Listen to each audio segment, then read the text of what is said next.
Anda kembali bersama kami di Morning Show. Nah, sekarang setelah kita melihat sosok-sosok tadi para bapak-bapak yang sudah memberikan kehangatan berita-beritanya, kali ini kita agak cooling down dengan anak muda yang memberikan inspirasi bagi pagi hari ya. Nah, ini kita ingat kan sekarang tuh banyak banget anak-anak yang di mana-mana udah banyak banget yang memegang gadgetnya dan sibuk sendiri. Konsentrasi kayak ngurusin perusahaan gitu ya.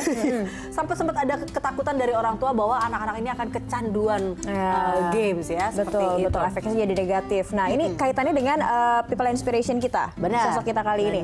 Nah, ini sosok kita kali ini pemirsa, dia bisa menghasilkan sesuatu yang luar biasa justru dari kegemarannya bermain game. Betul. Waktu kecil dia suka bermain game, ternyata dia bisa menginspirasi anak-anak lain, anak-anak muda lain di sekitar dia, justru untuk menjadi animator, membuat game lain mungkin ya. Nah, iya, karena awalnya ini kita tahu memang dari kecanduan game ini, kemudian si pria ini yang bernama Andre Surya. Andre Surya ini sekarang menjadi animator yang berhasil menembus industri film Hollywood. Wow. Nah, dulunya memang Andre Surya ini dikenal sebagai anak yang kecanduan games. Tapi karena mungkin dibantu kali ya sama orang tuanya. Mungkin diarahkan kegemarannya menjadi yang positif, ternyata bisa membawa dia ke kesuksesan ya. Betul.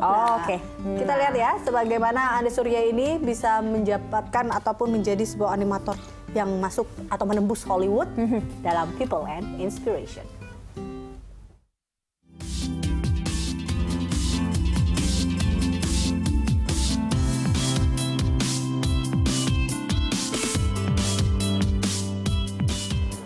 Bangsa kita punya tradisi kreatif yang sangat luar biasa. Ya kalau zaman dulu nenek moyang kita mampu menciptakan candi dan berbagai kesenian lainnya. Nah, di zaman yang modern ini banyak sekali anak muda negeri ini yang terjun di dunia seni digital. Salah satunya adalah seorang animator yang namanya sudah sangat mendunia. Inilah People and Inspiration sama Andre Surya. Andre Surya, seorang pekerja kreatif yang namanya tak hanya dikenal di dalam negeri. Karena anak muda yang satu ini banyak terlibat di produksi film Hollywood seperti Transformer, Iron Man, Star Trek, dan film animasi Rango. Sebagai seniman digital dengan spesialisasi visual effect. Kini sekembalinya ke tanah air, selain mengerjakan proyek animasi, Andre juga mendirikan sekolah bagi mereka yang tertarik terjun ke dunia seni digital. Di sini, Andre menularkan ilmunya kepada para calon penerusnya.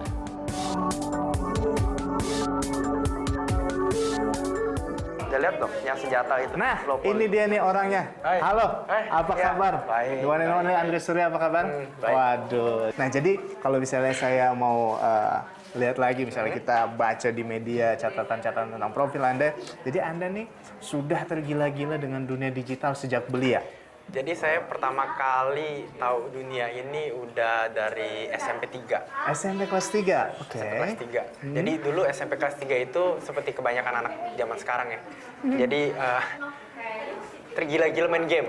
Oh ya, oke. Jadi saya gamer, sampai sekarang pun saya main game terus. Oke.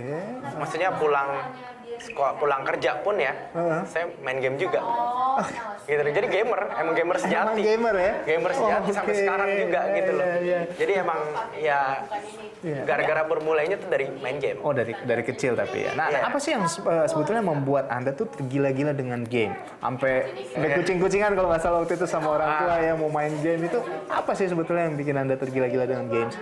Jadi sebenarnya gini, dulu waktu main game itu kan kalau di game itu ada yang namanya MOD. Itu kepanjangan dari modification ya. Jadi gamenya itu bisa dimodif gitu. Yes. Ya. Jadi mungkin misalnya main game racing nih, mobilnya plat nomornya bisa diganti, peleknya bisa diganti, misalnya ada karakternya mungkin bawa senjata jadi bawa ayam atau gimana gitu kan, itu kan ada tuh game Dota, Counter Strike tuh ada lah seperti hal-hal seperti itu. Iya, CS zaman dulu ya. Terus iya, main juga ya. generasinya. Dulu main CS juga ya, semua main CS generasinya. Jadi dan untuk mengedit itu butuh software 3D. Jadi saya tuh accident gitu. Jadi itu accident tahu 3D itu accident gara-gara main game untuk modif itu gitu loh. Terus jadi udah tahu software 3D ternyata lebih fun daripada main game. Belajar 3D gitu loh. Karena kalau main game kan cuma bisa ngeliatin terus main gamenya ya. Kalau ini kan kreasi kita ada di situ gitu. Bayangin kayak dimasukin ke game itu gitu. Jadi kayak wah keren banget kan, bisa kasih lihat teman-teman juga kan, gue nih bikinan gue gitu kan. Ini mobilnya tempelan stikernya sama kayak mobil gue yang di real life nih gitu kan. Jadi dari lihat-lihat di game akhirnya kepikiran untuk gimana sih cara bikinnya gitu ya kan. Akhirnya kepikiran untuk gimana caranya untuk buat seperti itu gitu ya. Iya, pertama kali dari modification itu belajar 3D namanya software 3D Max dulu ya. Atau Autodesk 3D Max. Jadi belajar software itu, habis itu jadi tergila-gila sampai sekarang.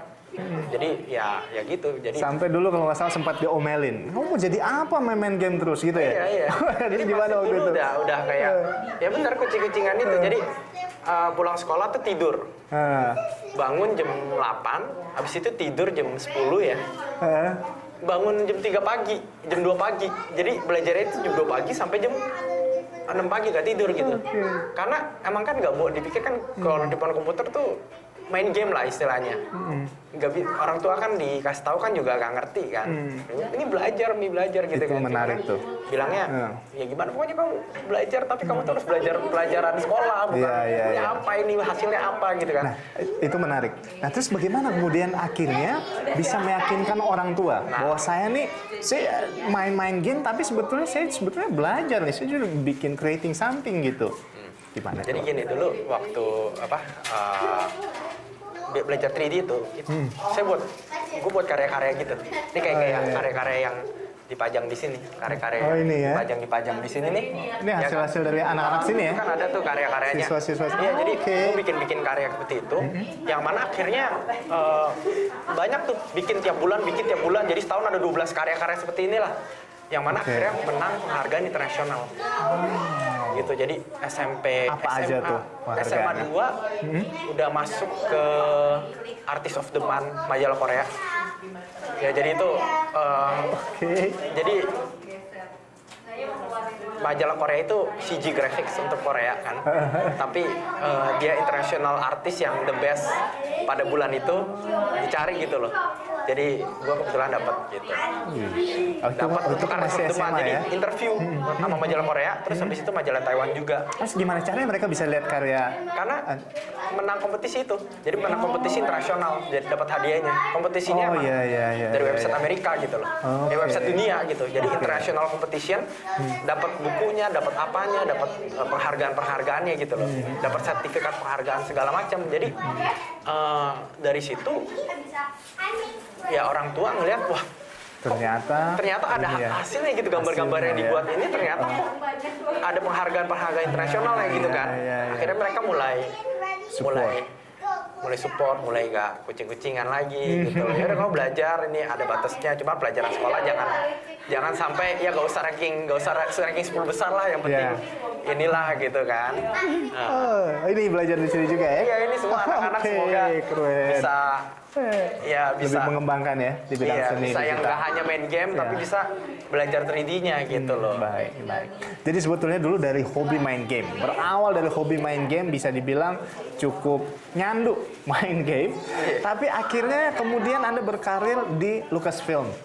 Dan akhirnya kemudian Anda terlibat di proyek-proyek prestisius seperti Iron Man, apalagi Rango, terus ada juga Star Wars, Star Trek, dan juga Transformer 2. Terminator Salvation. Nah, gimana tuh bisa seperti itu? Bisa ceritain waktu itu?